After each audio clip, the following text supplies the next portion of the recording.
우리 시간에 오늘 하나님께서 우리에게 주시는 말씀은 창세기 3장 14절에서부터 21절까지의 말씀입니다.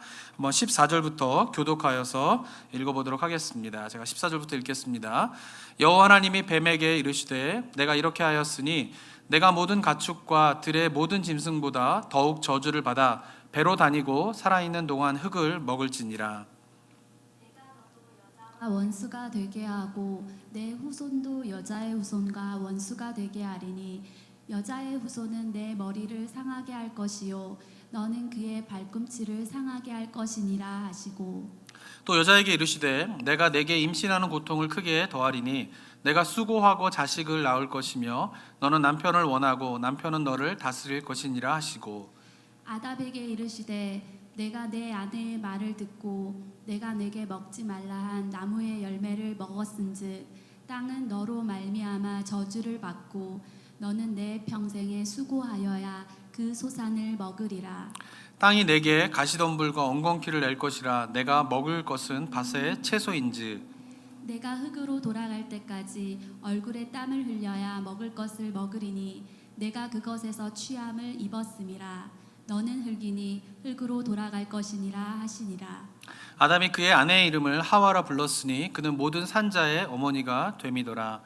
여호와 하나님이 아담과 그의 아내를 위하여 가죽옷을 지어 입히시니라. 아멘. 오늘 본문의 말씀은 하나님의 말씀에 불순종한 죄에 대한 하나님의 심판의 그런 내용들을 담고 있습니다.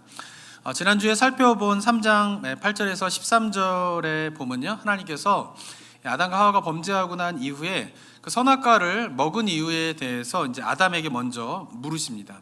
11절 한번 보시면요, 이르시되 누가 너의 벗었음을 내게 알렸느냐 하면서 이제 물어보시고요, 내가 내게 먹지 말라 명한 그 나무 열매를 내가 먹었느냐라고 하면서 아담에게 그것을 먹게 된 이유에 대해서, 동기에 대해서 물어보십니다.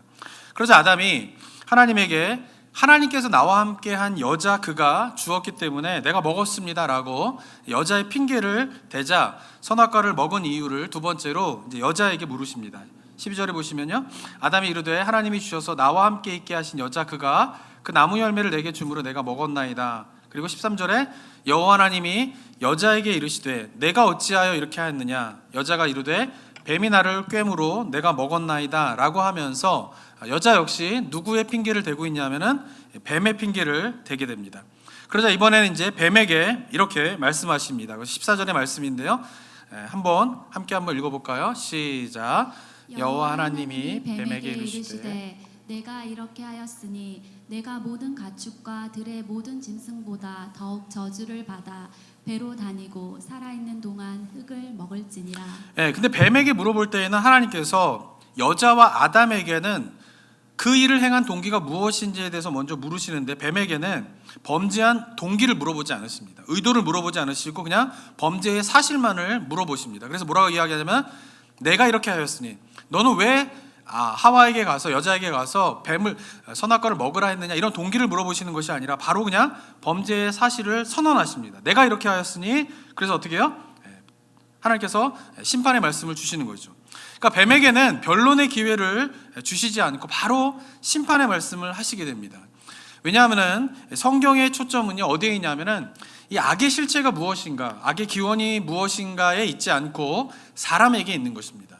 이것이 우리가 창세기 1장부터 3장까지 볼 때 좀 잘 기억해야 할 그런 내용인데요, 성경은 악의 기원에 대해서 이야기하고 있지 않다라고 하는 것이죠. 이것이 굉장히 저에게 있어서도 굉장히 중요한 신학적인 질문인데 왜 하나님께서 악의 기원에 대해서는 이야기하지 않으시는가에 대한 것은 저도 굉장히 중요한 신학적인 질문이긴 한데, 어쨌든 성경이 의도하는 것이 무엇인가를 우리가 아는 것이 굉장히 중요합니다. 그것은 뭐냐면은 악의 실체, 악의 기원, 죄의 기원, 이거에 대해서 이야기하고 싶은 것이 아니라 성경은 어디에 초점이 맞춰져 있냐면 사단이 아닌 인간에게 초점이 맞춰져 있는 것이죠. 그래서 사단에게는 그 범죄의 동기에 대해서, 죄의 실체에 대해서 이야기를 하고 있지 않다라고 하는 것입니다. 그리고는 바로 하나님께서 뱀을 저주하십니다. 뱀에게 저주하시는 이 저주가 성경에 나타난 하나님의 첫 번째 저주입니다. 자, 범죄의 사실에 대한 동기를 물으실 때는 순서가 어땠습니까? 아담에게 먼저 물어보시고 그 다음에 여자에게 물어보시고 그 다음에 뱀에게 물어보시는데 형벌의 순서는 어떻게 진행되냐 하면은 뱀을 먼저 형벌하시고요, 저주하시고요, 그 다음에 여자를 형벌하시고요, 그 다음에 아담을 형벌하는 순으로 이렇게 진행이 되게 됩니다. 그러면서 14절에 뱀에 대한 저주의 내용이 두 가지인데 첫 번째는 뭐냐 하면은 배로 어떻게 돼요? 다니게 된다라고 하는 것이죠. 그리고 두 번째는 살아있는 동안 흙을 먹게 된다라고 이야기를 하고 있는데 이 뱀에 내려진 형벌에 대해서 이제 오해하는 경우가 종종 있습니다. 근데 이 구절을 어떻게 이해하냐면은 원래 뱀은 타락하기 이전에는 걸어 다니거나 아니면 뭐 네 발로 다니거나 그랬는데 이제 저주를 받아서 배로 기어 다니게 되었다 이렇게 생각하는 경우가 있는데 그건 아닙니다. 뱀은 원래부터 기어다니는 동물이었을 것이에요. 그런데 여기서 저주를 받아 배로 기어다니게 되었다라고 하는 말은 뭐냐면은 이미 배로 기어다니는 그 행위에 저주의 의미가 더 이제 추가가 된 것이다라고 볼 수가 있는 것이죠. 그러니까 예를 들면 위와 비슷한 경우가 뭐냐면은 노아의 홍수로 말미암아 홍수가 끝나고 난 다음에 무지개가 뜨지 않습니까? 무지개는 원래부터 떴을 것이에요. 이미 있었던 것이에요. 그런데 노아의 홍수 이후에는 하나님께서 무지개의 소망의 메시지를 담으시는 거죠. 언약의 의미를 담아서 그 메시지를 무지개에다 담았던 것처럼 뱀도 원래부터 기어다니는 동물이었을 것인데 그 기어다니는 행위에 이제부터는 뭐가 부여되냐면은 저주의 그런 상징적인 의미가 부여된 것이다라고 볼 수가 있는 것입니다. 그리고 두 번째 저주는 흙을 먹을 것이다 이렇게 되어 있는데요. 이것도 역시 실제로 뱀이 흙을 먹는 것은 아닙니다. 왜냐하면 생물학적으로 아시겠지만 뱀이 흙을 먹고 지내지는 않습니다.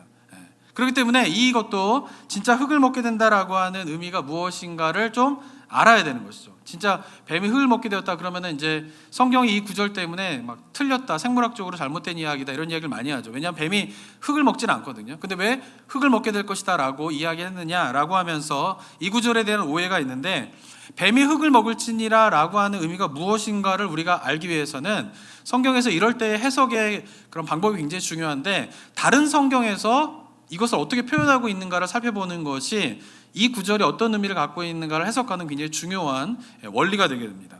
성경에 보면은 이 흙을 먹을지니라 라고 하는 표현들이 몇 군데 나오게 되는데 첫 번째는 어디냐면은 시편 72편 9절입니다. 광야에 사는 자는 그 앞에 굽히며 그의 원수들은 티끌을 핥을 것이며 이렇게 이야기하고 있습니다.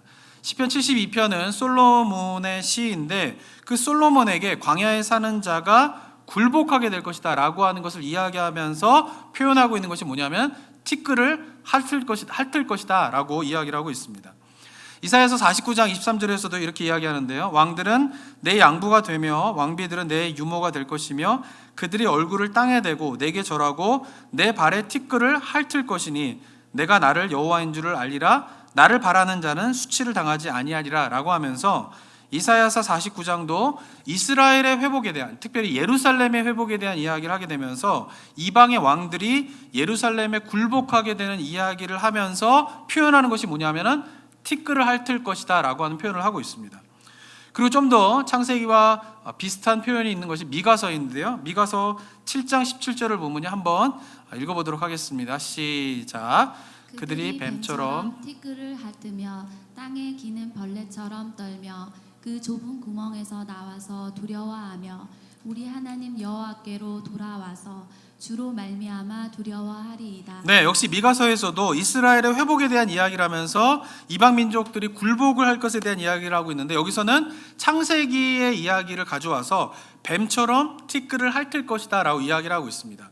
근데 여기서 이제 시편과 이사야와 미가서에서 티끌이라고 번역된 히브리어는요 아파르인데 이 아파르라고 하는 단어가 3장 14절에서도 같이 사용됩니다. 근데 3장 14절에서는 흙 이렇게 번역이 된 것이고요. 그리고 나머지 이사야서, 시편, 미가서에서는 티끌 이렇게 번역된 것이에요. 그러니까 같은 단어를 이야기하고 있다라고 하는 것이죠. 그러니까 흙을 먹을 것이다, 흙을 핥을 것이다 라고 하는 의미는 뭐냐면 성경에서 가장 낮아진 상태, 아주 비참한 상태, 그리고 굴욕적인 상태를 나타내는 표현이다라고 볼 수가 있는 것입니다.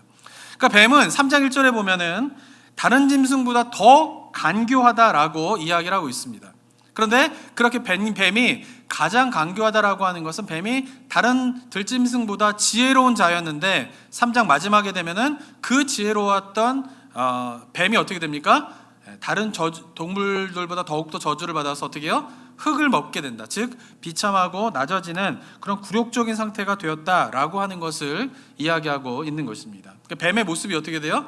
나락으로 떨어져 있는 모습을 표현하고 있는 것이죠. 자, 그런데 뱀에게 주어진 저주의 더 핵심적인 저주는 14절이 아니라 15절에 있습니다. 한번 15절을 또 읽어보겠습니다. 시작. 내가 너로 여자와 원수가 되게 하고 내 후손도 여자의 후손과 원수가 되게 하리니 여자의 후손은 내 머리를 상하게 할 것이요 너는 그의 발꿈치를 상하게 할 것이니라 하시고. 네, 이 3장 15절은 성경 전체에서 굉장히 중요한 구절인데 여기서 이야기하는 것이 뭐냐면 타락 이후에 먼저 여자와 뱀이 원수가 되게 됩니다. 근데 거기서 끝나버리는 것이 아니라 여자의 후손과 뱀의 후손이 또 어떻게 돼요? 원수가 되게 되는 것이죠. 근데 이 내용이 굉장히 성경 전체를 흐르는 굉장히 중요한 신학적인 흐름이 되게 됩니다. 특별히 창세기에서는 여자의 후손과 뱀의 후손의 그 싸움을 계속 이야기하고 있으면서 창세기가 계속 풀어가고 있는 것이죠. 그리고는 결국에는 어떻게 돼요? 여자의 후손이 나타나서 뱀의 머리를 상하게 함으로 어떻게 해요? 끝나게 될 것이다 라고 하는 것이죠. 그러니까 뱀의 저주가 이제 누구를 통하여서 이제 끝나게 되냐면은 여자의 후손을 통하여서 머리를 상하게 되면서 그 저주가 완성될 것이다라고 하는 내용이 3장 15절입니다. 근데 3장 15절은 약간 이제 좀 더 해석이 좀 필요한 부분들이 있는데 뭐냐면 3장 15절을 보면은 우리말로 번역된 이제 후손이라고 하는 것은 히브리어로 직역을 하게 되면 그것이 이제 seed라고 하는 단어입니다. 한번 화면을 보시면요. 근데 그 후손이라고 하는 것이 우리나라 말로 후손 이렇게 번역되어 있지만 그 히브리어가 직역을 하게 되면은 사전적인 의미는 seed 이런 의미가 되는 것이죠. 그래서 뭐냐면은 내가 너로 여자와 원수가 되게 하고 내 씨도 여자의 씨와 원수가 되게 할 것이다 라고 이제 번역을 할 수가 있는 것입니다. 직역을 하게 되면은. 근데 이 씨라고 하는 이 seed라고 하는 단어가 중요한 이유가 뭐냐면 이것이 오경 전체 속에서 굉장히 중요한 키워드로서 이게 사용되어지게 됩니다. 특별히 여자의 씨로부터 이어져서 어떻게 해요? 아브라함의 씨, 이제 창세기 12장에 되면 되게 되고요. 이 아브라함의 씨는 결국 예수 그리스도로 이어지게 되면서 이게 신학적인 흐름을 가게 됩니다. 그러면서 한번 또 중요하게 살펴봐야 할 것이 있는데 그것은 뭐냐면은 여자의 후손은 내 머리를 상하게 할 것이요 라고 하는 3장 15절의 후반부의 이 내용은 우리나라 말 번역으로 보면은 여자의 후손이 보면은 3장 15절에 내 후손도 여자의 후손과 원수가 되게 될 것이다. 그러니까 여자의 후손들과 뱀의 후손들이 서로 원수가 될 것이다 라고 이야기를 하고 있죠. 여기서는 여자의 후손은 복수입니다. 복수. 그런데 여자의 후손은 내 머리를 상하게 할 것이요 라고 하는 것도 우리말 번역에서는 마치 여자의 후손이 복수로서 여자의 후손들이 사단의 머리를 아니 뱀의 머리를 상하게 할 것이다 라고 번역을 할 수 있는 가능성이 좀 있는데 이 여자의 후손은 내 머리를 상하게 할 것이요를 원문에 맞게 직역을 하게 되면 어떻게 되냐면은 그가 너의 머리를 상하게 하는 정도가 아니라 아예 부셔버리겠다 이런 의미가 있습니다. 그러니까 굉장히 강력한 단어를 사용하고 있죠. 그러면서 결국 뱀의 머리를 부수어버리는 것은 복수가 아니라 뭐예요? 단수예요. 단수. 그래서 그가 너의 머리를 부수어버릴 것이요 라고 하는 의미는 뭐냐면은 여자의 후손들과 뱀의 후손들이 서로 원수 관계에 있게 될 것인데 그 가운데에서 그 여자의 후손 중에서 한 사람, 단수인 한 사람 그가 어떻게 해요? 결국 뱀의 머리를 부수어버리게 되면서 뱀에게 내려진 저주가 완성될 것이다 라고 이야기를 하고 있는 것이죠. 결국은 그가가 누구냐면 여자의 후손들 가운데 한 사람이 바로 예수 그리스도 메시아를 통하여서 그러한 일들이 일어나게 될 것이다 라고 하는 것을 이야기하고 있다라고 하는 것입니다. 그래서 이 3장 15절은 굉장히 신학적으로 중요한 의미를 갖고 있는 구절이다라고 볼 수가 있는 것입니다. 자, 이렇게 뱀에게 저주의 메시지가 내려지고 난 다음에 그 다음에 이제 하와에게 하나님께서 심판의 메시지를 또 주시게 됩니다. 16절을 보시면요. 또 여자에게 이르시되 내가 내게 임신하는 고통을 크게 더하리니 내가 수고하고 자식을 낳을 것이며 너는 남편을 원하고 남편은 너를 다스릴 것이니라 라고 하면서 여자가 범죄한 것에 대한 형벌을 내리시는데 첫 번째는 뭐냐면은 임신하는 고통이 크게 더할 것이다 라고 하는 것이죠. 그리고 수고하고 자식을 낳을 것이다 이렇게 표현되어 있는데 이게 고통 가운데에서 자식을 낳을 것이다 라고 하는 것을 이야기하는 것입니다. 이게 같은 의미인 거죠. 그리고 두 번째 형벌의 메시지는 뭐냐면은 너는 남편을 원하고 남편은 너를 다스릴 것이다 라고 이야기를 하고 있습니다. 그리고는 이제 마지막으로 아담에게 형벌을 내리게 되는데요. 아담에게 내려진 형벌은 17절에 보면은 아담에게 이르시되 내가 내 아내의 말을 듣고 내가 내게 먹지 말라 한 나무의 열매를 먹었은즉 땅은 너로 말미암아 저주를 받고 너는 평생에 수고하여야 그 소산을 먹으리라 라고 하면서 아담에게 내려진 형벌은 뭐냐면은 수고하여야 어떻게 해요? 소산을 먹게 된다 라고 이야기하는 것이죠. 그리고 19절에서는 내가 흙으로 돌아갈 때까지 얼굴에 땀을 흘려야 먹을 것이니, 같은 의미죠. 땀을 흘려야 먹게 될 것이니 내가 그것에서 취함을 입었음이라 너는 흙이니 흙으로 돌아갈 것이니라 라고 하면서 첫 번째는 수고하여야지 소산을 얻게 된다 이것이고, 두 번째는 뭐냐면은 흙으로 돌아갈 것이니라, 즉 죽을 것이다.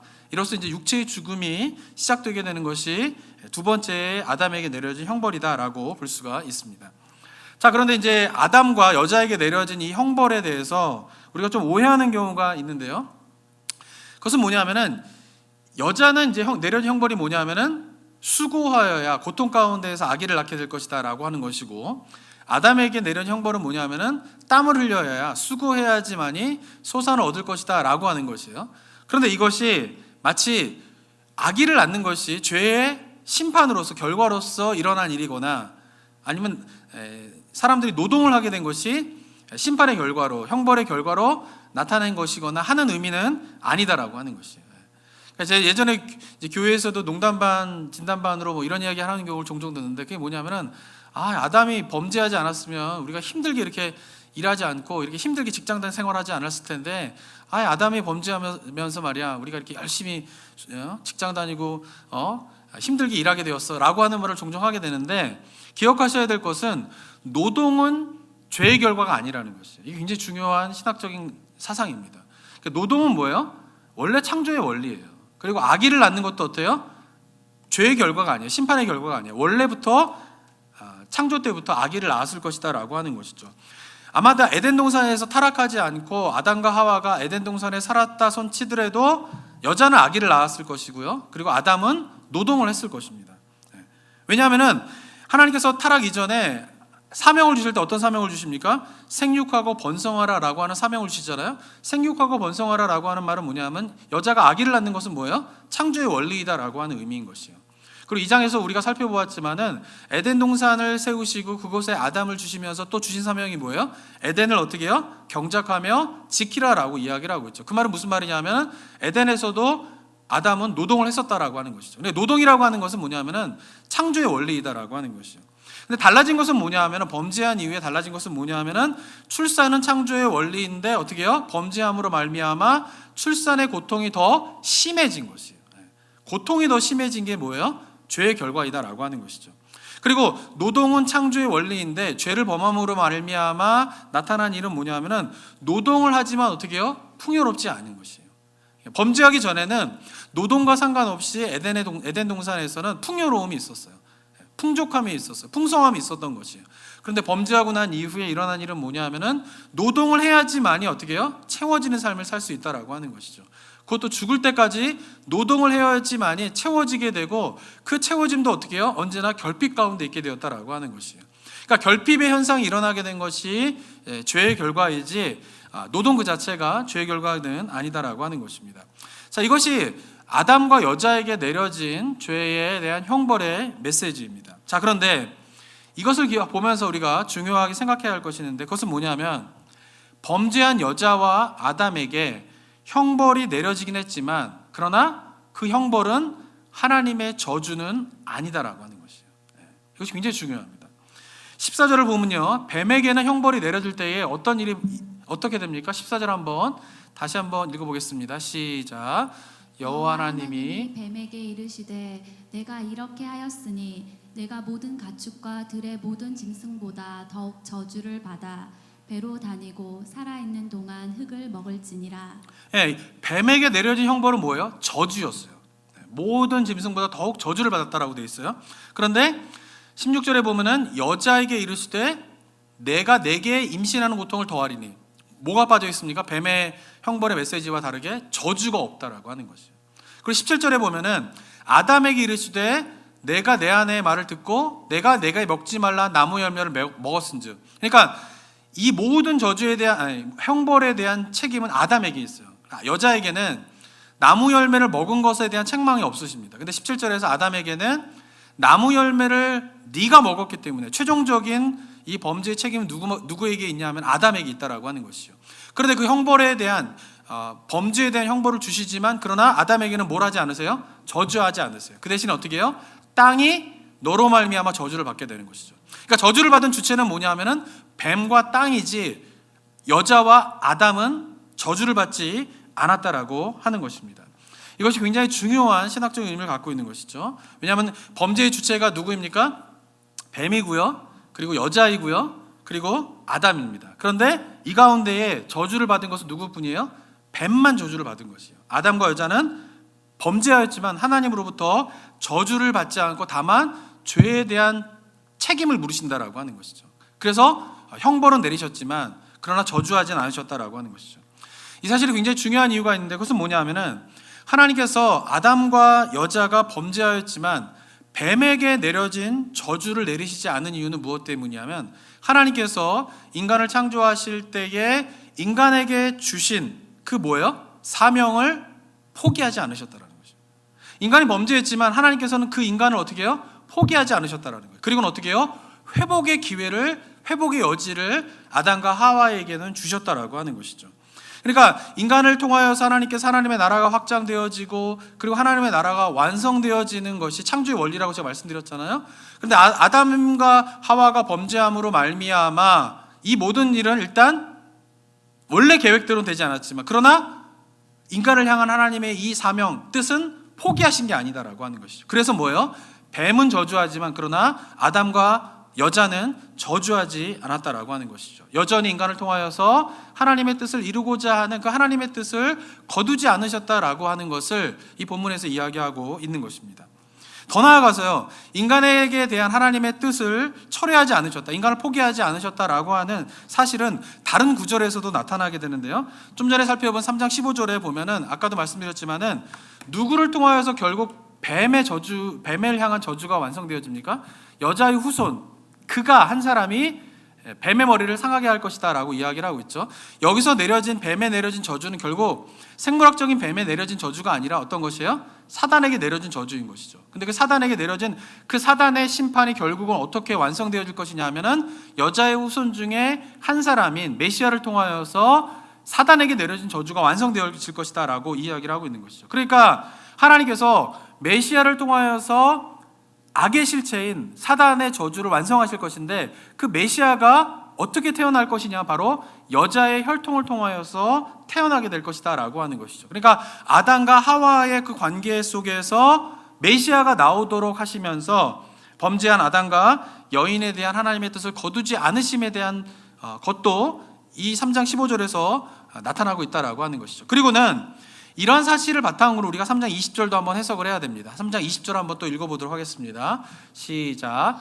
아담이 그의 아내의 이름을 하와라 불렀으니 그는 모든 산자의 어머니가 됨이더라. 네, 아담이 하나님의 모든 범죄 형벌에 대한 메시지를 다 듣고 난 다음에 한 일이 있는데 그것이 뭐냐면은 여자를 이제 하와라고 하는 이름으로 부르는 것이에요. 근데 아담이 하와라고 부른 이 20절은요, 여자에게 붙여진 두 번째 이름입니다. 첫 번째 이름은 언제이냐면요, 3장 23절에 처음 하나님이 여자를 아담에게 데리고 왔을 때 아담이 이렇게 이야기하죠. 이르되 이는 내 뼈 중에 뼈요 살 중에 살이라. 이것을 남자에게서 취하신즉 여자라 부르리라. 여자라고 부른 건 누구냐면 아담이야. 아담이 여자라고 부르, 이샤라고 하는 것으로 부르게 되고, 그리고 20절에 두 번째 이름인 하와라고 하는 이름을 갖게 됩니다. 이 하와라고 하는 이름은 생명이라고 하는 뜻인데, 그러면서 뭐예요? 여자를 이제 하와라고 부르면서 20절 후반부에 보면 뭐라고 덧붙여 있습니까? 모든 산자의 어머니가 되었다라고 이야기를 하고 있는 것이죠. 아담이 왜 여자의 이름을 새롭게 하와라고 불렀을까요? 그것은 바로 3장 15절에 있는 하나님의 말씀을 믿었기 때문이에요. 3장 15절에서 아담과 하와를 포기하지 않으시고 여자의 혈통 가운데에서 메시아가 나와서 그 메시아가 사단의 모든 권세를 멸할 것인데, 그래서 죄의 문제를 해결하실 것인데 어떻게 돼요? 하나님께서는 뭐예요? 여자의 혈통 가운데에서 메시아를 낳게 하시겠다라고 하면서 그 아담과 하와의 후손에 대한 하나님의 계획을 포기하지 않으시는 거죠. 그러니까 아담은 이것을 믿었던 것이에요. 하나님께서 우리를 포기하지 않으시는구나, 우리를 통하여서 하나님께서 어떠한 일을 행하시겠구나 라고 하는 것을 믿으면서 여자를 향하여서 하와라고 붙였던 것이에요. 그래서 하와가 아기를 낳는 그 일을 통하여서 하와의 혈통 속에서 새로운 구원의 역사가 일어나게 될 것인데, 그런 의미 속에서 하와의 이름을 생명이라고 하는 뜻의 이름으로 붙여지게 되었고 모든 자의 어머니가 되었다라고 이야기를 하고 있는 거죠. 이런 사실에 대한 해석이 신약 성경에 보면 나오게 되는데요. 디모데전서 2장 13절에서부터 15절에 보면요, 이렇게 설명되고 있습니다. 한번 읽어볼까요? 시작. 이는 아담이 먼저 지음을 받고 하와가 그 후며 아담이 속은 것이 아니니 여자가 속아 죄에 빠졌습니다.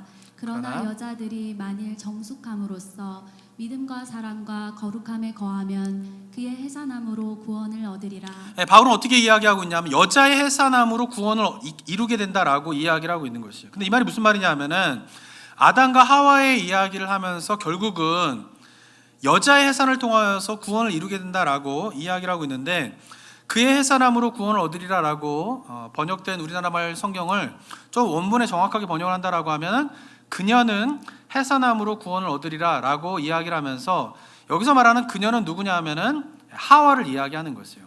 13절과 14절에서 아담과 하와 이야기를 하다가 15절 전반부에는 여자들이라고 하는 복수를 이야기하고 있는데, 여자들, 이 복수의 여자들을 15절 후반부에서 그녀는 이라고 하는 것은 15절 앞에 있는 여자들을 이야기하는 것이 아니라 13절과 14절에 있는 하와를 이야기하는 것이에요. 그 하와가 어떻게 구원을 받게 되냐 하면은 해산함으로 구원을 받게 될 것이다 라고 이야기를 하고 있는 것이죠. 왜냐하면 그의 혈통 속에서 어떻게 해요? 메시아가 나오게 되고 그 메시아를 통하여서 하나님의 구원의 역사가 이루어지게 되기 때문에 그 하와가 어떻게 해요? 구원의 도구로서 하나님께서 사용하게 될 것이다 라고 하는 3장 15절과 3장 20절의 말씀을 바울이 디모데전서 2장 15절에서 해석을 하고 있다라고 하는 것입니다. 그러니까 하나님께서는 어떻게 하십니까? 여자의 후손을 통하여서 메시아가 나와 구원을 이루시겠다라고 하는 그 희망의 씨앗을 어떻게 불씨를 살려두고 계신 것이에요. 형벌을 내리시면서. 그리고 아담은 그런 하나님의 뜻을 깨달아서 하와의 이름을, 여자의 이름을 이제 하와라고 하면서 모든 산자의 어머니, 그녀의 해산을 통하여서 구원의 역사가 이루어지게 될 것이다 라고 하는 의미에서 여자의 이름을 하와라고 부르게 되었다라고 하는 것이죠. 어떻습니까? 하나님께서 아담과 하와가 범죄하였지만은 그 아담과 하와를 통한 하나님의 구원의 역사, 하나님의 뜻을 결코 포기하지 않으시고 계신다라고 하는 것입니다. 그리고 마지막으로 하나님께서 인간을 향한 하나님의 뜻을 포기하지 않으셨다라고 하는 것을 보여주는 또 하나의 장면이 있는데요. 그것이 어디냐면 3장 21절의 말씀입니다. 한번 3장 21절 한번 또 읽어보겠습니다. 시작. 여호와 하나님이 아담과 그의 아내를 위하여 가죽 옷을 지어 입히시니라. 네, 하나님께서 에덴 동산에서 쫓아내시면서 아담과 그의 아내 하와를 위하여서 가죽 옷을 지어 입히셨습니다. 자, 한번 생각해 봐야 할 것은요, 왜 하나님께서 아담과 그의 아내에게 하와에게 가죽 옷을 입혀 주셨을까요? 아담과 하와가 추우니까, 아니면 얘네가 옷을 만들 줄 모르니까 이런 것을 지어 주셨을까요? 그렇지 않을 겁니다. 범죄하고 난 다음에 3장 7절에 보면요, 이렇게 기록되어 있는데, 이에 그들의 눈이 밝아져 자기들이 벗은 줄을 알고 무화과 나무 잎을 엮어 치마로 삼았더라. 그러니까 아담과 하와는 범죄하자마자 제일 먼저 한 일은 뭐예요? 옷을 만드는 것이에요. 비록 무화과 나무 잎이었지만 옷을 만들어서 자신의 부끄러움을 감추고요, 자신을 보호하는 그런 옷을 만들 수 있었습니다. 그러니까 아담과 하와가 옷을 만들 줄 모르기 때문에 하나님께서 가죽 옷을 입혀주신 것은 아니라는 것이죠. 무화과 나무가 너무나 약하기 때문에 가죽 옷을 지어 입히신 것도 아니라는 것이요. 이 고대 사회에서 이 옷이라고 하는 것이 굉장히 중요한 의미가 있는데, 지금은 옷이 이제 보통이지 않습니까? 옷을 구하는 게 어려움이 있지 않습니까? 근데 고대 사회는요, 옷을 구하는 게 이렇게 쉬운 일이 아니었어요. 다 만들어야 되고, 그죠? 그러니까 옷이라고 하는 것은 뭐냐면요, 그 사람의 지위와 역할을 보여줍니다. 그 옷을 보면요, 그래서 로마 그 제국 때에도 옷의 색깔에 따라 신분이 나눠지게 되거든요. 그러니까 고대 사회는 옷이라고 하는 것은 그 사람의 역할과 사회적인 신분을 보여주게 되는 것이고, 더 나아가서는 이 옷이라고 하는 것은 뭐냐면은 재산이고요.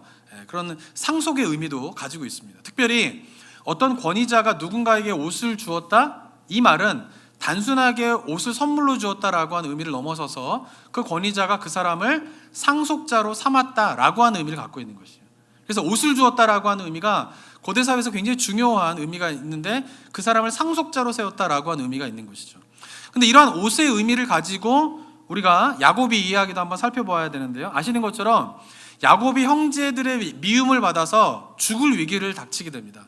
근데 형제들의 미움을 받게 되는 계기가 무엇 때문이에요? 창세기 37장 3절에 보면요, 요셉은 노년에 얻은 아들이 어떻게 해요? 요셉은 노년에 얻은 아들이므로 이스라엘의 여러 아들들보다 그를 더 사랑함으로 그를 위하여 채색옷을 지었던, 요셉에게 어떻게 해요? 채색옷을 지어줘요. 그러자 4절에 보면은 그의 형들의 아버지가 형들보다 요셉을 더 사랑하는 것을 보고 요셉을 미워하여 요셉에게 편하게 말할 수 없었더라라고 이야기합니다. 그래서 여기까지 이해가 됩니다. 예쁜 옷을 요셉에게만 주고 나에게는 주지 않으니까, 시기가 나니까 요셉을 미워하였다. 이것까지 이해가 돼요. 그런데 우리가 아는 것처럼 이 이후에 벌어진 일이 뭡니까? 형제들이 요셉을 죽이려고 하는 것이에요. 미워하는 것까지는 이해가 되는데 형제들이 요셉을 죽이려고 하는 것까지는 이해가 되지 않고요. 너무나 어이가 없는 거 아니겠습니까? 그런데 왜 형제들이 요셉을 죽이려고 하냐 하면요, 단순히 예쁜 옷을 자기는 안 주고 요셉에게만 주었기 때문에 형제들이 요셉을 죽이려고 한 것이 아닙니다. 요셉에게 채색옷을 입혔다라고 하는 37장 3절의 말씀은 뭐예요? 요셉을 야곱이 뭐로 삼았다라는 거예요? 상속자로 삼았다라는 거예요. 11번째 아들을 상속자로 삼은 거예요. 장자가 있는데, 그리고 장자 밑으로 10명의 형제들이 쫙 있는데 야곱이 어떻게 해요? 요셉을 상속자로 삼았다라고 하는 것이 뭐예요? 형제들의 분노를 일으켰다라고 하는 것이죠. 그리고 요셉을 죽이려고 했던 이유도 무엇 때문이냐면은 바로 요셉을 죽이면서 그에게 준 상속권을 뺏으려고 했던 것이죠. 그리고 뭐예요? 원래 가지고 있던 상속권을 첫째부터 가질 수 있도록 요셉을 죽이려고 했던 것이 바로 형제들이 요셉을 죽이는 이유였다라고 하는 것이죠. 그러니까 단순히 시기 때문에 요셉을 죽이려고 한 것이 아니라 이것이 상속권에 문제가 있다라고 하는 것을 가지고 보면은 형제들이 요셉을 미워할 뿐만 아니라 요셉을 죽이려고 했던 이유도 이해가 되는 것이죠. 근데 그것을 알 수 있는 것이 뭐냐면은 채색옷을 입혀주었다라고 하는 의미가, 옷을 주었다라고 하는 의미가 상속자로 세웠다라고 하는 의미의 맥락 속에서 보게 되면은 야곱의 이야기도 이해가 되는 것이죠. 그러니까 이 하나님께서 가죽옷을 아담과 하와에게 주셨다라고 하는 것도 같은 맥락인 것입니다. 그냥 추우니까, 불쌍하니까 가죽옷을 주신 것이 아니라 하나님께서 아담과 여자에게, 하와에게 가죽옷을 주신 것은 아담을 어떻게 하는 거예요? 여전히 뭘로 삼으시는 거예요? 상속자로 삼으신다는 것이에요. 아담을 대리자로서 이 땅을, 피조세계를 다스리게 하시고 그 아담을 통하여서 하나님의 나라가 확장되어지고 하나님의 나라가 완성되려고 하는 그 아담의 역할을 하나님은 뭐예요? 포기하지 않으셨다는 거죠. 그래서 가죽옷을 지어주심으로 주는 메시지는 뭐냐면, 너는 여전히 뭐예요? 나의 상속자라는 거예요. 너는 여전히 나의 뭐예요? 대리자라는 것이에요. 그리고 내가 너를 통하여서 나의 구원의 역사를, 하나님의 나라를 이루기 원한다라고 하는 하나님의 마음이 담겨진 선물이 뭐냐면 바로 가죽옷이다라고 볼 수가 있는 것입니다. 사랑하는 성도 여러분, 저는요 오늘 본문을 통하여서요 범죄한 인간을 하나님께서 결코 포기하지 않으시는 그 하나님의 마음을 깨닫게 되는 은혜가 있게 되기를 축원합니다. 우리를 결코 포기하지 않으시는, 인간을 결코 포기하지 않으시는 하나님의 사랑을 깨닫게 되면은 두려움이 없게 되는 것이에요. 그 말은 무슨 말이냐면, 우리 마음 가운데 두려움과 염려가 가득 차는 이유는 무엇 때문이냐면은 결코 우리를 포기하지 않으시는 하나님의 사랑을 확신하지 못하기 때문에 두려움과 염려 가운데 있다라고 하는 것입니다. 그러나 오늘 본문을 통하여서 우리가 기억해야 할 것은 무엇이냐면, 아담이 범죄함으로 말미암아, 하와가 범죄함으로 말미암아 하나님께서는 심혈을 기울여 만드신 이 피조 세계가 다 망가졌음에도 불구하고, 그런데 결코 아담과 하와를 어떻게 해요? 저주하지 않으세요. 그 말은 무슨 말이냐면 아담과 하와를 포기하지 않으시는 것이에요. 그리고는 사망의 권세, 사단의 권세를 그 무너뜨릴 메시아를 누구를 통해서 낳게끔 하십니까? 여자의 혈통을 통하여 여자의 몸으로 낳은 후손 가운데에서 메시아가 나오게끔 하심으로 말미암아 하나님의 구원의 역사를 완성하시려고 하신다라고 하는 것이에요. 그리고는 범죄한 그들에게 여전히 나는 너를 나의 상속자로, 내가 너를 나의 대리자로, 나는 너를 포기하지 않는다 라고 하는 하나님의 사랑을 담아 가죽옷을 입혀주시는 그 하나님의 사랑을 우리가 발견하며, 이 변함없는 결코 포기하지 않으시는 이 하나님의 사랑이 우리에게도 여전하게 부어지고 계심을 믿고 확신하는 우리 성도님들이 되셨으면 좋겠습니다. 코로나로 말미암아 그동안 겪어보지 못한 일을 참 많이 겪고 있습니다. 그러니까 때때로 마음 가운데에 답답함도 있고요, 그러니까 문득문득 좌절도 찾아오게 되고요, 미래에 대한 막막함도 있게 되는 그런 상황 가운데서 우리가 살아가고 있는데, 이런 상황 속에서 오늘 예배를 통하여서 이 본문의 말씀을 통하여서 다른 것이 우리의 마음을 지배하는 것이 아니라 인간을 결코 포기하지 않으시는 하나님의 그 사랑을 마음 가운데 다시금 품으시면서 이 힘들고 어려운 시간들을 이겨나가는 우리 성도님들이 되셨으면 좋겠습니다. 이제 다음 주는요, 2000년 전 예수님께서 이 땅에 오신 날을 기념하는 크리스마스가 이제 곧 다가오게 됩니다. 첫 인류인 아담과 하와가 범죄하게 되자 하나님이 그들을 결코 포기하지 않으시고 그들의 혈통을 통하여서 메시아가 오시게 하심으로, 그 메시아를 통하여서 사단의 모든 권세를 파하시려고 하는 그 하나님의 뜻이 담겨진 것이 바로 예수 그리스도의 오심의 의미인 것입니다. 우리가 예수 그리스도의 오심의 의미를 기억하면서 그 예수 그리스도가 오심으로 말미암아 인간을 결코 포기하지 않으시는 그 하나님의 사랑을 깨닫고 발견하게 되는 은혜가 우리 성도님들 가운데 있게 되기를 소망합니다. 이 시간 이후부터 크리스마스 때까지요, 우리가 그 주님의 사랑에 좀 깊은 묵상 가운데에서 그 주님의 사랑으로 말미암아 새 힘을 얻고 결코 우리를 포기하지 않으시는 하나님의 사랑을 깨달음으로 말미암아 힘든 시간들을 넉넉하게 이겨나가는 우리 성도님들이 되시기를 주님의 이름으로 축원합니다. 이 시간 함께 기도하며 나아가도록 하겠습니다.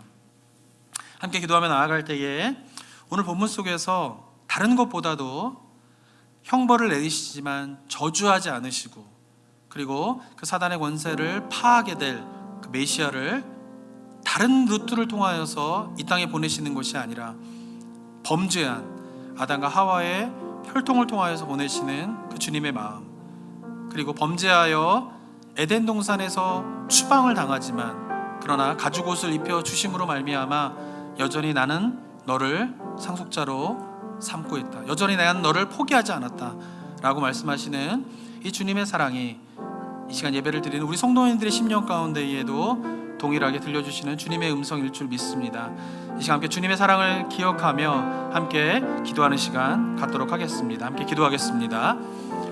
아버지 하나님, 네, 감사드립니다. 주님께서 허락하여 주시는 귀한 이 시간, 우리가 주님 오심의 의미를 다시 한번 깨달으며 하나님 주님 오심으로 말미암아 이 땅에서 우리를 향한 하나님의 사랑이 실현되어지고 결코 우리를 포기하지 않으시는 그 주님의 사랑을 깨닫고 발견하게 되는 은혜가 있을 수 있도록 주님 도와 주시옵소서.